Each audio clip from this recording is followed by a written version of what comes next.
And welcome, Islander fans. Welcome, Yankee fans, because we know you got that on your TV somewhere. Welcome to another fun episode of Isles Talk. I'm your host this evening. My name is Paul Kreischer, and with me, as always, Joe Panettiere. How you doing, Joe? Everything's good. How about yourself? Nice. So far, so good. Told you I was going to be nice to you tonight. And finally, ladies and gentlemen, this has been a real treat to have him on. Newsday columnist, Islanders beat writer, and he also has the Island Ice podcast, which I highly recommend if you're doing any kind of long road trips. Listen to that all the time. Great musician, especially at drums. Ladies and gentlemen, Mr. Andrew Gross. Andrew, how are you? Paul, Joe, doing well. Thanks for having me on. How are you guys? Good. So Nice far, to so meet good. you. Yeah, here as well. So Gary is under the weather. We hope he's feeling better, but he does give his regards. So Gary, get well soon. Hopefully, we'll see you next week. Absolutely, yeah. So, Feel better. yeah, and for those of you, again, welcome to Isles Talk, and we have a theme this week. Andrew, we don't watch preseason. I know you're probably not a fan of preseason either. Yeah, just from the chuckle is perfect. Necessary evil. Absolutely. The theme here tonight is lose famous words. When you have time, use it. Right. I'm going to ask you very, very briefly, not so much on the main roster, but give me your thoughts real quick on the Bridgeport Islander kids, Atu Ratu, Simon Holmstrom, William DeFore. And even give me Bodie Wild. Just give me a very brief assessment of what you thought of the kids. Well, we never saw Bodie Wild. I think the three of us. Oh, not Bodie Wild. I was thinking Samuel Bolduc. Samuel Bolduc. Yeah, he was hurt for a lot of training camp. He stuck around at the end a little bit. Obviously, a tall body. I think the organization believes at some point he can push for an NHL spot. Might need another year of development just to get everything down. But there's some promise there. Probably more so than he's at least younger. The other guys who are really pushing for a roster spot amongst the Bridgeport guys, as you call them, would be Paul Ledoux, who is 30, and Grant Hutton, who's 27, and also they brought Dennis Chalowski in, who's 24. He's a former first rounder, but I think they sorted through him pretty quickly through training camp in the preseason. So Bolduc is probably the one to watch amongst the younger defense prospects in the organization. I don't know about the season. Perhaps. I mean, they're injuries happen. They're going to need defense depth. So he might be someone you look at down the road. Although, Parker Wotherspoon is still around, and he's a guy you could probably throw in a pinch. And to be honest, I really liked what I saw out of Paul Ledoux and Grant Hutton.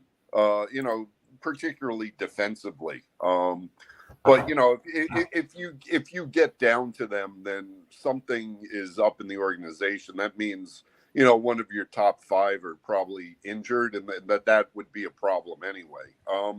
As far as the forwards, look, I think Atu Ratu, particularly Atu Ratu, but also William DeFore and Simon Holmstrom performed better than the brass might have expected them to. I do think they all, in their own way, opened up some eyes. And whereas Lou Lamoriello went into training camp saying he didn't think these players, these prospects were ready yet, by the end of training camp, Lou Lamoriello was saying he was closer. They showed they were closer than he thought they were. So it wouldn't shock me if, particularly Atu Ratu, makes his NHL debut at some point, over the course of this season. Beautiful. Joe, again, we don't look at the standings 15, 20 games in. there's just too much drama going on with that. And it's like, one game the Islanders don't score, it's fire Lou. The next game they score 7 goals, give him GM of the Year award. Right, and we're the Islander is fans. somewhere in between, right? Right. We are. Here's the thing, gentlemen. The Islanders, and Andrew, we said this last year. They are the middle child of the Eastern Conference. They are still the middle child of this Eastern Conference. But Joe, I want you to go more into depth with that. Give me your thoughts on the first 2 games played. The first one against the Florida Panthers, and the second one against the Anaheim Ducks. Okay, my take. First game of the season opener. You're playing the regular season champions, the best team in the regular season, Panthers. And your second game, you're playing a team further down the trough in the standings. And you could see where Islanders basically played the same game in both games, had the defense pitch. Florida shut them down. And what we've been saying is the Islanders need more space on the ice for their big players against a team like the Panthers, so they can't shut them down. And that's where that sexy forward comes in. Without mentioning any names, you're going to need to bring a player in to open up the ice, especially for Barzal. Because you could see how the Panthers, all right, I think he had 3 or 4 shots on net. He had an assist, but they basically shut him down. And they're waiting for him at the blue line. He needs room. He needs another player that could move the puck and create space. And that's where the top teams are going to give the Islanders a problem. They're going to be able to shut them down just for that reason. They need some space for their top players, the Islanders, especially Barzal. Then go into Anaheim real quick. What did we see out of Anaheim? The Islanders outworked them. The defense pitched. Couple of weak goals by the goaltender. And, then I believe they put in Stolars. Later in the game. But yeah. You could see that the difference in contrast because the two teams just don't compare. And, we beat a team that we should beat. Played a great game against Florida. We really did. It was a close game. But you still need that player to give you room to have a result like you did against Anaheim. Granted, you're not going to beat the Panthers 7-1 or 7-2, whatever the final was. Right. But you need a player to create room, and that's what I think the move is going to have to be made to get us to that next level to beat these top teams. Andrew, one of the big reasons why I was really excited for you to be here this evening was because you also followed, for our younger audience who may or may not know, you were a beat writer for the New Jersey Devils. So yeah. Nobody knows Lou Lamoriello, in our opinion, better than you, his philosophy, his thinking, and whatnot. For me right now, looking at the standings, looking at this team, Joe and I had put down, I don't know, 4 or 5 years ago now, Joe, that, the Islanders' window for a championship was maybe 4 years, and this was like year 4. But for me, this is a team that's really starting to remind me of the 99-2000 Devils. They're already playoff tested. All they got to do is get in.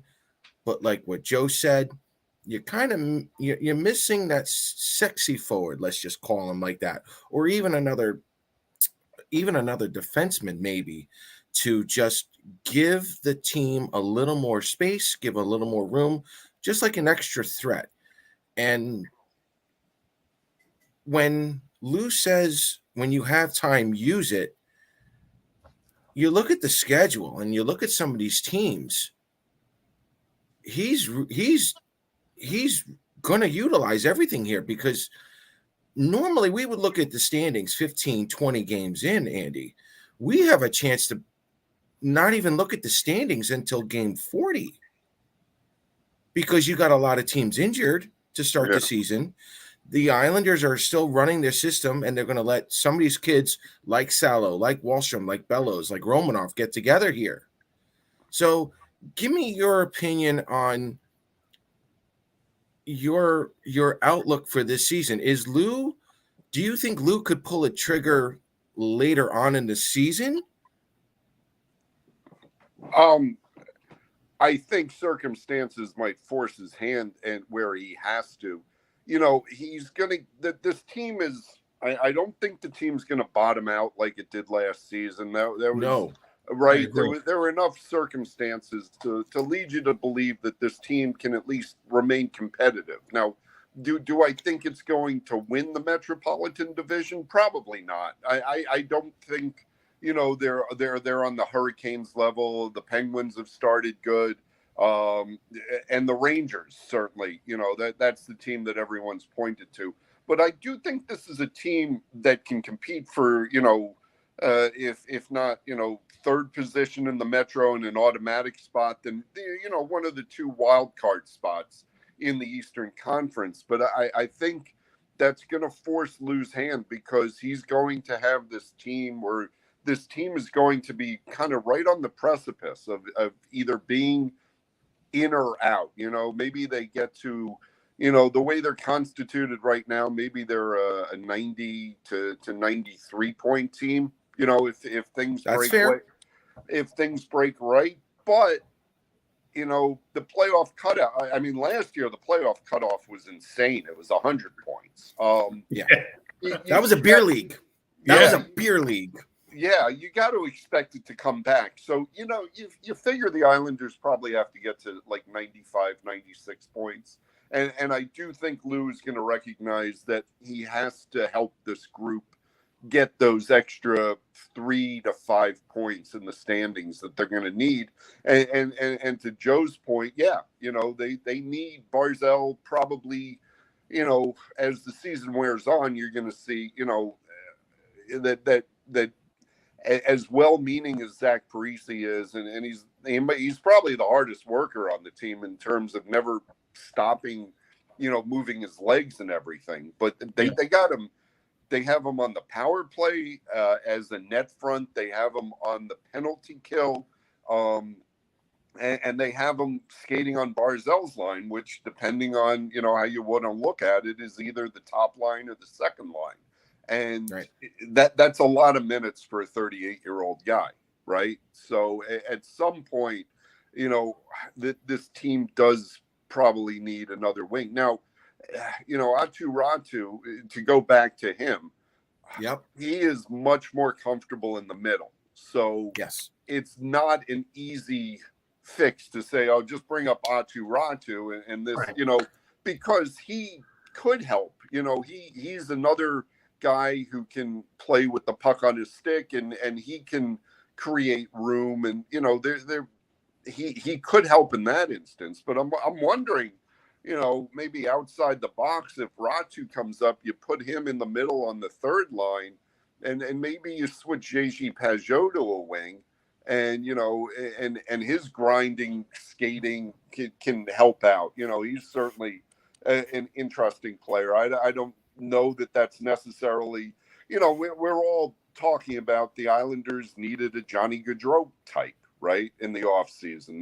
They needed that kind of points producer, and it didn't happen. So, right. there are going to be some names out there that, Patrick Kane is the first one that comes to mind, and everyone already has him earmarked for the Rangers, later on this season, which, if that's the case, that's even more of a problem, for the Islanders, and that will force Lou's hand even further.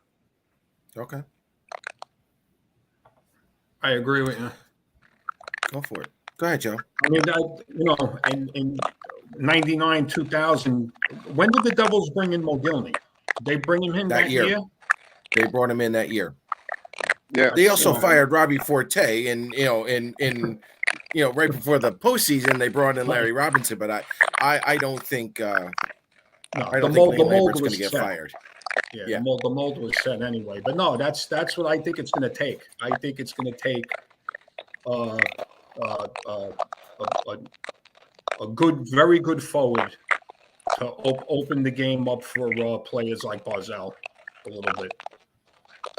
Yeah, I mean, and Barzell can help himself out by, and he's talked about this, and Lane Lambert's talked about, when he has the puck on his stick, don't be afraid to shoot. Lane wants everyone on the team to shoot. There were a couple in saying, it sounds like nitpicking.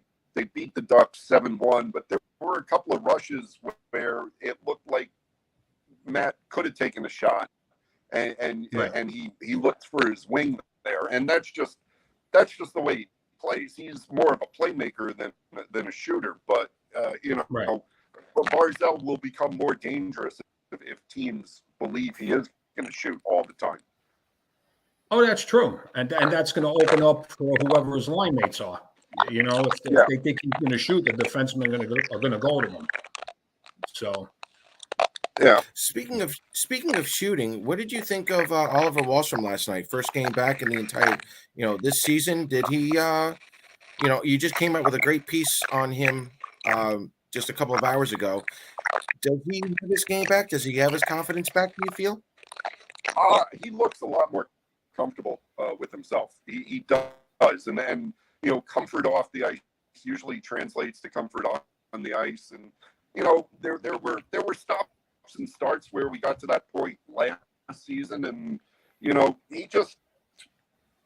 didn't show the consistency in his game. He never earned the trust of the coaching staff last season, and it wasn't only that he wasn't producing enough goals as they needed out of him. And we've kind of glossed over the fact that if Oliver Wahlstrom ever turned into what he projects for himself, and I think what Lou Lamoriello and the organization projected for him as an 11th overall pick, he could solve a lot of problems in terms of giving Barzell that finisher. Now, we all remember we all pushed and pushed and pushed for Oliver to get a chance to play with Barzell last season. And Barry Trotz, he gave all the reasons why he didn't think it was going to work. And then late in the season, the season was lost at that point anyway. And, why not? And Barry gave Oliver a 13-game run on Matthew Barzell's wing. And it was everything that Barry Trotz said it was going to be. It just did not mesh. Barry used to call it playing fantasy hockey, saying, well, just put, this player A with player B, and on paper it should work. And what we saw was Oliver was really hesitant. He couldn't anticipate Barzell's moves as he was skating. And as a result, he was in the wrong spots on the ice to open him up, to open himself for passes from Barzell. And you thought over 13 games, maybe just intuitively that would get better. It just never got better. I don't recall through training camp and preseason. And no, obviously Wally played in the first 3 preseason games and then came down with an unspecified injury, so he never really got a chance. But him and Barzell have not been tried together at all since the opening of training camp. It was, Barzell started with Zach Parisi, and then about a week into training camp, they got Kyle Palmieri onto that line, and that's been the trio since about the first week of training camp. So, look, Wahlstrom had a good first game. He wasn't in that loss to the Panthers. He apparently was still recovering from whatever is bothering him. But he was pretty good against the Ducks. Now, granted, he did not see a ton of ice time. He was under 10 minutes. I'm looking at the score sheet right now. He was at 9 minutes 44 seconds. He took 13 shifts. Fourth line minutes. And that's not much different from last season when everyone was killing Barry for not playing Wally enough. Again, there were Wahlstrom is not playing special teams, and it was the same thing with Kiefer Bellows in the first game. There was so much special teams time that it took Lane Lambert out of the flow of rolling his lines. Right. And Kiefer Belton sort of got lost in the mix there. And I think it was a little bit of the same with Wallstrom. Just, how many would they have? Yeah, they were on the penalty kill twice in the third period. Well, there was that 5-on-3 that killed off, right? So, Wally lost a little bit of time there, but Right. look, there's still a bit of kid gloves on with Oliver Wallstrom. He has to fully earn the trust of the coaching staff, and I thought it was very important when Lane Lambert was asked about Oliver Wallstrom's game, and specifically in the context of, can that one goal, really set them up for success this season? How important was that one goal? And Lane Lambert said, yeah, maybe that'll relax them. But Lane Lambert went right into, he really liked Wally's defensive play, and he really liked Wallstrom's play along the walls. And look, we all know Wallstrom can shoot, but until he earns the trust of the coaching staff that he can be trusted along the walls, that he's going to win those one-on-one battles, that he's going to impact the game when he doesn't have the puck, and he's not just standing in the face-off circle waiting for a one-timer. That's when we're really going to see Oliver Wallstrom's development. And look, if it clicks in, like I said, he could solve a lot of problems for this team. I agree with you. Once it does click in, the ice is going to open up for him. The puck will find him. Players like that, that's what happens. The puck finds them, and he'll produce. But you don't want to put the pressure on him. And Paul, I always use this guy as an example, Dave Chrzowski. The Islanders put so much pressure on this kid to produce that they ruined him. Yeah. So I just, you don't want to do that either. You don't want to, rattle his confidence. But, there's going to be a time where he's going to have to step up and, Paul mentioned the article I just posted earlier this afternoon on Newsday.com /Isles. And it's exactly that. Wallstrom talking about, how he sort of lost confidence, and he was really hard on himself last year. And this year, what was the quote? He just wants to put his foot down and, just play hockey and have fun this season. And I think that's a really good attitude to take. Obviously, it doesn't mean anything if he's not playing well, but I think he's in a much better headspace than he was last season. There are probably varying factors. As he spoke to me, it was a real learning experience. If you remember, his rookie season was that season when it was just playing divisional teams 8 times. So he said, the longest flights they had that season were, a half hour down to Philly, maybe 45 minutes up to Buffalo. He had no real sense of what an NHL schedule was really like. And he learned that last year. And a lot of times last season, he learned it the hard way. And he said it was really taxing on his body. And he adjusted his summer off-season work to account for the fact that his body, didn't necessarily hold up under the scrutiny of an 82-game regular season. And now this season, he knows what to expect. He knows how his body is going to feel in January and February when the grind, when games are just piling on.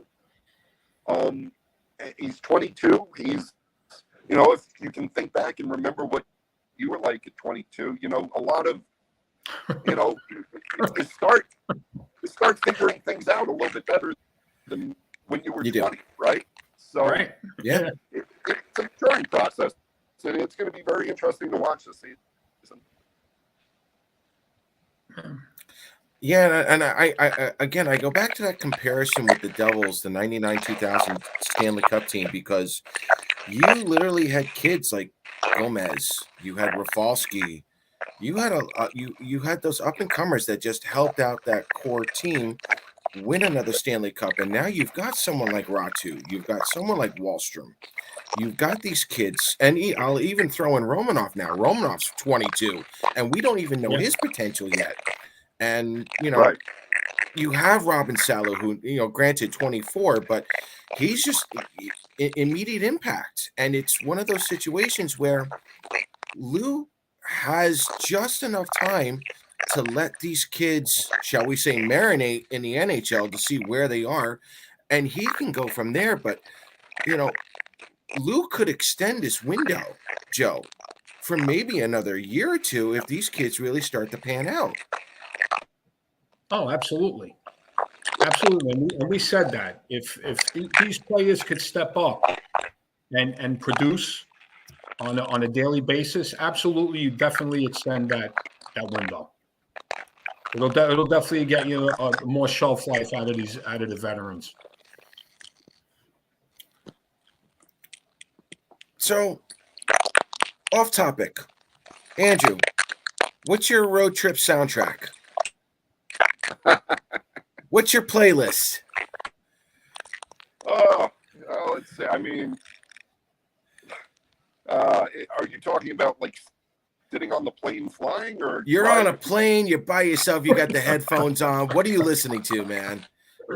You're back to a normal NHL season. You're back in the locker room. You haven't done that in a while. You're back on the flights. What are you listening to? Yeah, no, I mean, I always love listening to Bad Religion. I'm trying to think. I mean, I'll listen to pretty much anything, but I love me some early Rainbow, Okay. Yeah. In fact, when I go to Nashville, which is in November, I always check the schedules to see if any bands I like are coming through.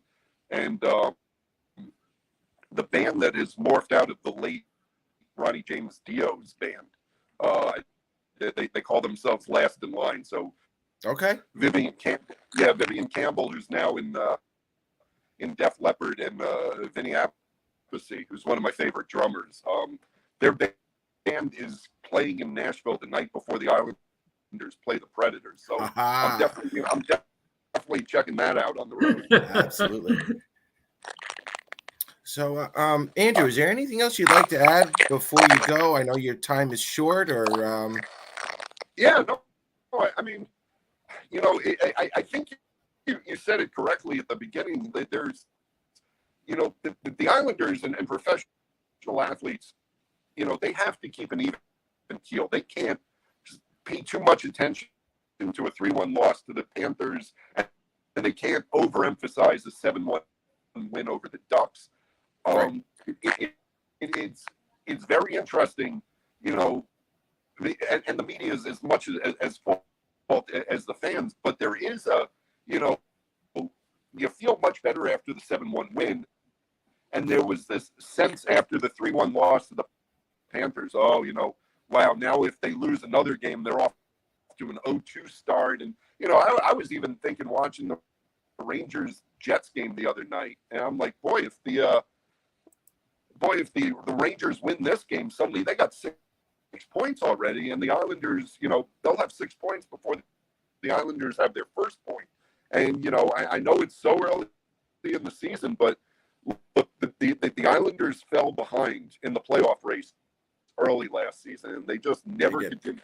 And again, we can go ad infinitum over all the circumstances, but look, you're a player, and you're staring at a 15-16 point climb to back into the to get back into the playoffs, and it just seems never ending. It seems insurmountable. So it's just really important, especially starting with this 4-game homestand with teams you can get points against, because look, the Panthers were a really tough first test, right? That was a great playoff game, as far as I thought. That was a great playoff game. So too. Yeah. It was really a 2-1 game through, Mm-hmm. and I was joking with someone in the preseason. The Islanders and the Flyers under John Tortorella are going to lead the league in 2-1, 3-2 games. I mean, at the end of the season, they're just going to, that's just the way these teams are built. They're going to grind it out. But look, you have the Ducks in, you got to win that game. The Ducks have no legs flying from California to New York. They were zapped, and when the Islanders got up 3-0 or 4-0 in the second period, you could just see the Ducks said, okay, enough of this. They knew they weren't coming back. Right. The Sharks, the Islanders have a better roster than the Sharks. Yeah. That's a game you got to win. And I know, the Devils play fast and they got some young talent, but really, at UBS Arena, that's another game the Islanders should win. And then, you go down to a back-to-back in Tampa and Florida, and the schedule becomes a lot harder after this 4-game homestand. Yeah, and that's what I was getting into. 2022 is looking a lot harder than 2023. And if the Islanders can survive the 2022 here, they could also be like the 2016 Penguins, where they were just treading water that first half of the season. They make those ton of moves mid-season, and then lo and behold, they're Stanley Cup champs for a year and a half. Yeah. No, it's a good point. Like I said, I don't think the Islanders are going to finish first or second in this division, but they are definitely still good enough to be in the playoffs. And, oh yeah, it's everything we said. I agree. Lou probably still needs to add another piece to this puzzle to push him over the top, but it's really early in the season. There's plenty of time to assess it, because I think they're good enough to stay in the hunt as is. Right. And that's perfect. And that's going to drive fans nuts because they're looking for the results. They want to see more goals scored. They want to see that sexy forward that Joe is bringing up. And really the message today is just watch the games. Yeah. Lou's got more time. Lou's got more time than people may realize, but he's going to use the time that he has. So for Islander fans, watch the games, enjoy them. Let's get through the first 40 and see where the Islanders are after that. Can I bring something up, Andrew? Sure. What do you think about you go back with hockey like me, and what do you think about the way the defense played against Anaheim? I mean, they put up 5 goals, I believe. 5 of the goals. When was the last time you saw an Islander team do that? 20 years ago? I've been long enough to see that. I mean, it was the first time since 1993 that the Islanders had 2 defensemen score 2 goals in a game. And, the last Islanders hat trick by a defenseman, you got to go back to Denny Potvin, I think 1980. 88? Yeah. Something like that. 87, something like that. No, he retired in 86. Yeah, it was like 86 or 87, I think he did it. Oh, there he is. There he is. He's still with us, Andrew? There we go. So, yeah, I mean, Islanders scoring, the defenseman. And this is something that Joe and I had been saying last year. When the Islanders score 2 points or more, it's night and day. The Islanders win those games hands down. Like, it's not even close. It was like 20. I'll find the actual score, but it was like 26-13 and 2. It was like a 2-to-1 ratio when the Islanders defensemen just scored 2 points or more. And we're seeing it again this year.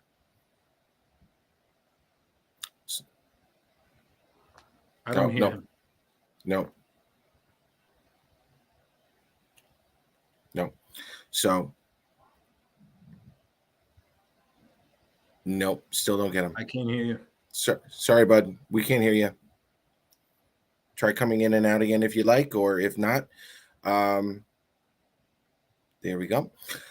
So, yeah, I mean, folks, you got yourselves a little more time. This is going to be a good team, at least through the first half. Lou's going to have plenty of time to see where the Islanders are going to be. And, I agree with Andrew. I don't think the Islanders are going to completely tear down this team. I think he's going to bring up the kids like he did Rafalski, like he did Gomez all these years ago. He's got Ratu. He has Wallstrom, but, like Andrew just said, he's, this is going to be Wallstrom's, I don't want to say make or break, but this is like a NHL ready Wallstrom, perhaps. And he's got these kids ready to come up and just fill the roles. And we haven't seen this in a while, Joe. Right. No, I agree with you. Sooner or later, they're going to have to come up. They're going to have to produce. But, look, if you could fix the problem in-house and Wallstrom becomes the fix, who's better than Lou? You know what I mean? Then you could always go out at the trade deadline and fix another area where you might need, a little bit of help. But I said it last year. I don't think this team is going to have a problem making the playoffs, but I still think they're going to need that one other forward that's going to, give the Alexander Mogilny. Let's just call it. If I'm going, yeah, all right, yeah. Yeah. Okay. If I'm going to compare the Devils with the if I'm going to compare the Islanders to the 99 2000 Devils, right, I'm waiting for that Alexander Mogilny. It could come in the form of Kiefer Bellows. It could come in the form of Oliver Wallstrom. Right. It could come through a trade. We have to see where the standings are. But you and I know, and I'm sure Andrew knows as well, Jim Rutherford and Lou Lamoriello love to make trades earlier than the trade deadline. And those would be splashes. Forget Kopitar. I don't even know why you're on this show. Go away. Well, I'll deal with Lamoriello likes to have the chemistry a month or two before going into the playoffs. Yeah. He wants that player, worked into the system. But I agree. I think this team is going to be fine. The defense, if they could stay consistent, we're gonna have that nice 200 or below goals against. Yeah. Again. Yeah. It'd be nice to score over 230 and be below 200. That's that'd be ideal. That's a team that is playing playoff hockey all year.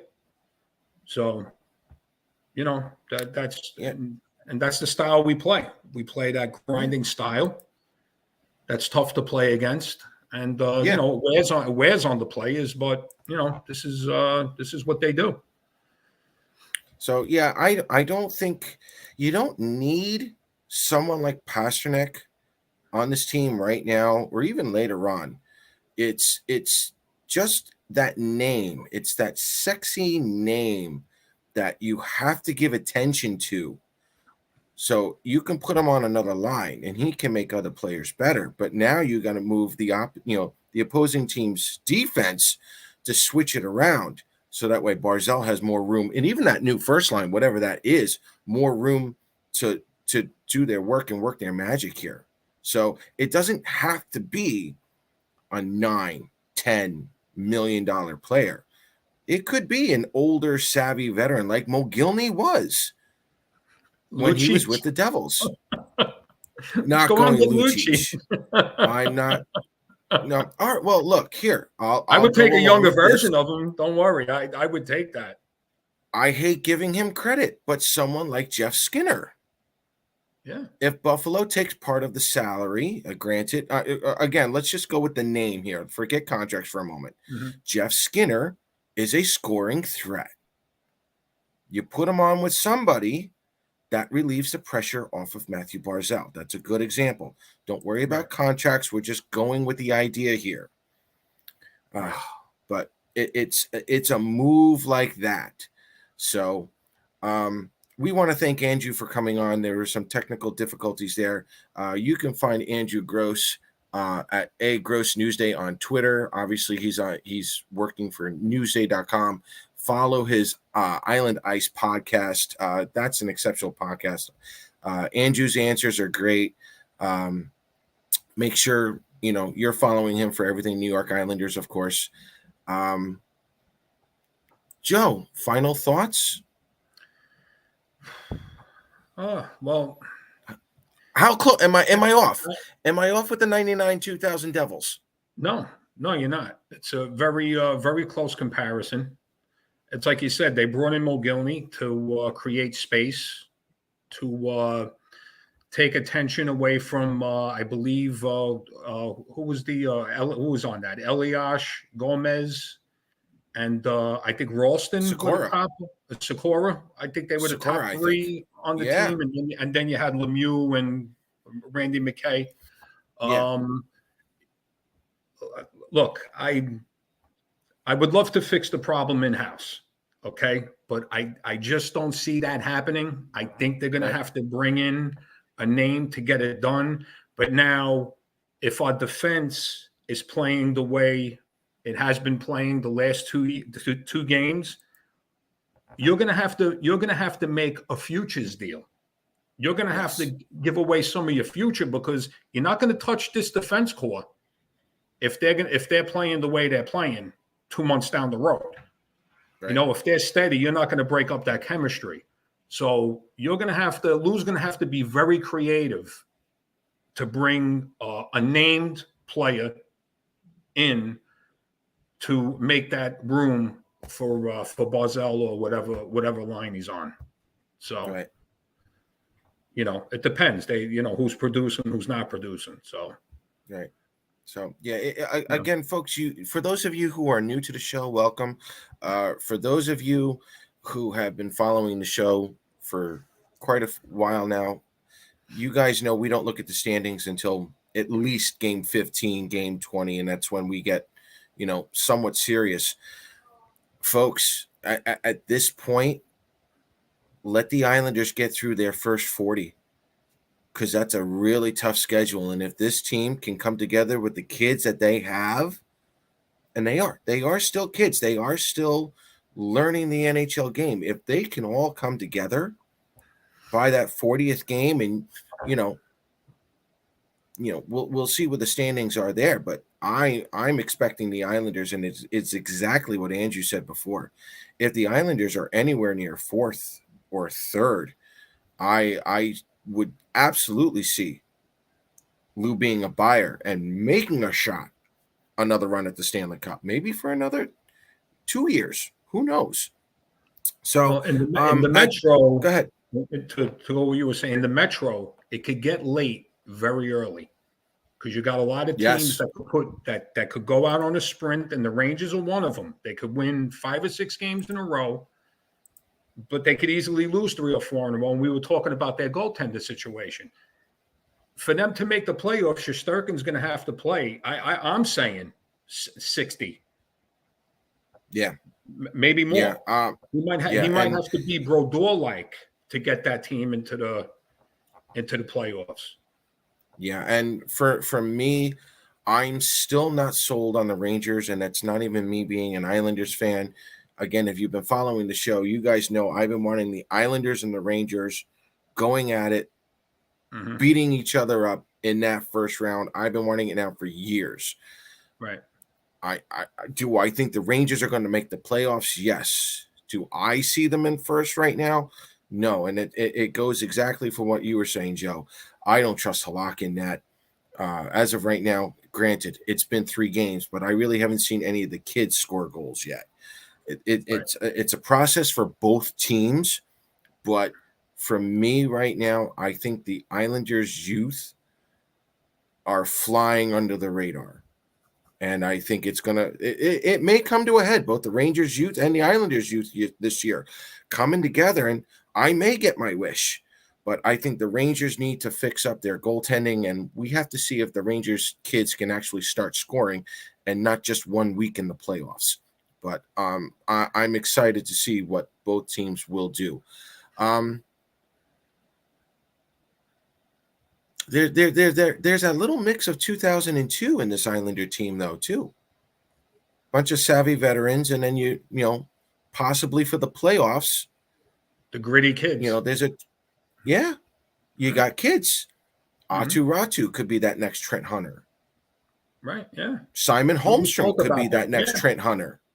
True. So there's a lot of stuff to go around here with the Isles, and I know, I'm not saying the Islanders are going to win the Stanley Cup this year, but the Islanders may have more, and this is what Andrew was saying in the beginning of the show. The kids have exceeded Lou's expectations here as to where he thought they would be at the beginning of the season. There's something here for this team, heading into April. So we'll see what happens. Right now, guys, it's 8:45. We're going to go right into water cooler talk. Joe, if you want to stick around, you're more than I welcome actually to. have to go, Paul. So I Okay. stood on a little longer in case to cover for Andrew in case That's he was fine. able to get back on. That's fine. All right. So, Joe, we'll see you next week. I'll see you on the weekend. Yeah, I'll see you on the that's weekend. right. I'll see you on the weekend. All right, Joe. All right. Good night, bro. everybody. I'll talk to Have you a good later. night, Yep. Paul. You got it. Yep. Bye-bye. All right, boys and girls, Islander fans, hockey fans. It's water cooler talk time. You're stuck with me, unfortunately. Fire away. Questions, comments, concerns. Who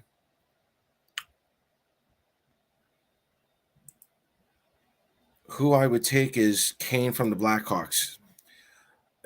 Again, that's all contract. That's a big contract, and that's a minimum first round pick for Patrick Kane. That's just a huge package, and to my knowledge, I haven't heard really the Rangers going after Patrick Kane just yet, like serious. So, I think Patrick Kane is going to stay in Chicago until it's absolutely necessary for him to go, and that might be the trade deadline. So we'll see what happens with Patrick Kane.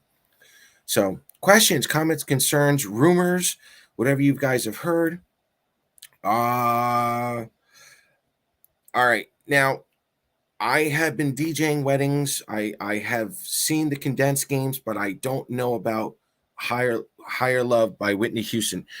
I know the song, so you guys are going to get a little music history here.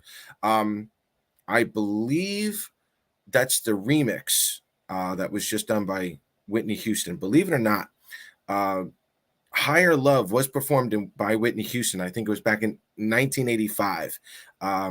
But the album, when she released that song, was only in Japan because the original artist, Steve Winwood, would not allow it in the United States. So useless music information right there. Higher Love actually came out in Japan in I think it was 85. That went number one in Japan. So I'm trying to forget the DJ who remixed it. And I'll get it right after the show. But yeah, Higher Love by Whitney Houston. It was actually a song back in 85, just not in the States. So I don't know why they're playing it. I mean, I don't mind the song. It's not bad, but I wouldn't use it for the Islanders, but okay. Why are you so quick to say Isles can't come in first or second? Because I don't think they have the team just yet. And that goes for the kids. That really comes down to the kids. What are we going to get out of Oliver Wahlstrom this year? What are we going to get out of Robin Salo? What are we going to get out of Romanoff? Excuse me. What are we going to get out of Barzell this year? What are we going to get out of Beauvillier? There's a lot of question marks. There's a lot of question marks with this team. But for me right now, it's the younger kids. What are we going to get out of Bellows? And it's because of those question marks that I can't put the Islanders in first or second.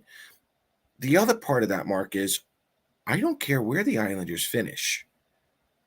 I really don't.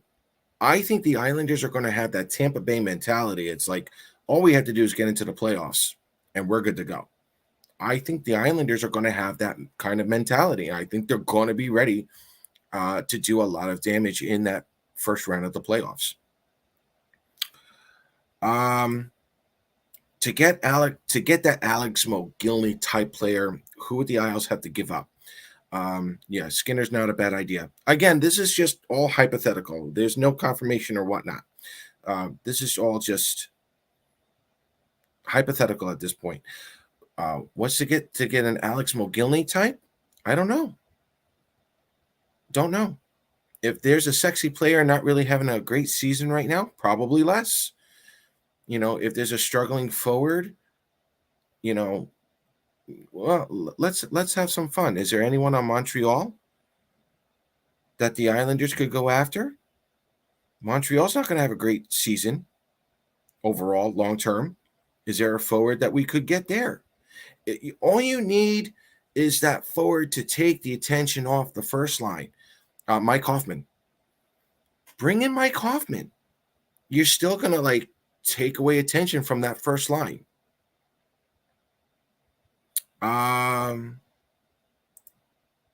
Please tell me Fredo is out. Yeah, Cutler, you got to learn how to type. Oh, Kygo, thank you. Thanks, Brush. I knew I was going to get it. Top line winger in Bridgeport that is ready to go. Who? Simon Holmstrom? No. Sorry. Oh, look at you go. Brendan Gallagher. Okay. If Gallagher doesn't want to stay, why not? Gallagher would be great for the playoffs here for the Islanders. I wouldn't mind that at all. I mean, go back to the Western Conference here, guys. Is there anyone on Winnipeg if they don't make the playoffs? Is there anyone in San Jose? That's something you can do when you're watching San Jose. Tomorrow, I believe they're playing. See who's out there. Is there anyone on San Jose we could take? It's just, don't go specific on the players. It's just that name. You know, it's a player who could be a scoring threat just to ease the tension off of Matthew Barzal. So, you know, don't go exact with the player here. Don't go fantasy on me. But, you know, could be something. So all I'm saying is Lou has more time than we all may have realized. Okay. Yes, some could say there was a failure in the offseason. Not to use the Star Wars phrase, but from a certain point of view, that would be correct. Some would consider that to be a failure, and that's fine. But again, we don't know where Boston's going to land. We don't know where Washington's going to end up. I don't see the Habs doing as well as they are right now. Watch out for the Wings. I will say that now. Joe and I have been saying that before. You know, and we have to watch out for the Islanders themselves. If they have to stay healthy the entire season, then we got to go from there. If not, this whole show is for nothing. Does Soshnikov have a role on this team? Yeah, I think he does. And Andrew kind of brought that up. You know, Wallstrom's playing 9 minutes a game. That's fourth line minutes. It's fourth line. Soshnikov, right now, October 16th, 2022, probably has a better two-way game than Oliver Wahlstrom does. For right now, he's an extra forward, can definitely play fourth line minutes, can definitely do third line minutes. He's got a decent wrist shot. Would he clear waivers? That's the question. I don't know if he would clear waivers. Someone may take him up. So does he have a role on this team? Penalty killer, the speed, the checking. He's a two-way guy. So we'll see what happens with him. But again, you got to keep your eye on Oliver Wahlstrom right now. Only 9 minutes is not good. Got to play a little bit more. But again, he's got to earn the trust of the coaching staff. And I think that's what it comes down to. And it may just be as simple as Soshnikov has more trust from the coaching staff than Wahlstrom at the moment. Just at the moment. So, great show. Want to thank Andrew once again for coming on. Want to thank Joe for coming on. Still taking your questions for a little while longer. This is going to be a season of growth, boys and girls. Islander fans, hockey fans. This is going to be a season of growth, and you're going to see it from the younger players. This is something that, again, in the 90s, you were watching the Devils. And you were watching some of these kids come up like Gomez, like Rafalski. You saw them. We didn't even know who they were, but they just stepped right in and poof, Stanley Cup run. That could happen this year with the Islanders. It could.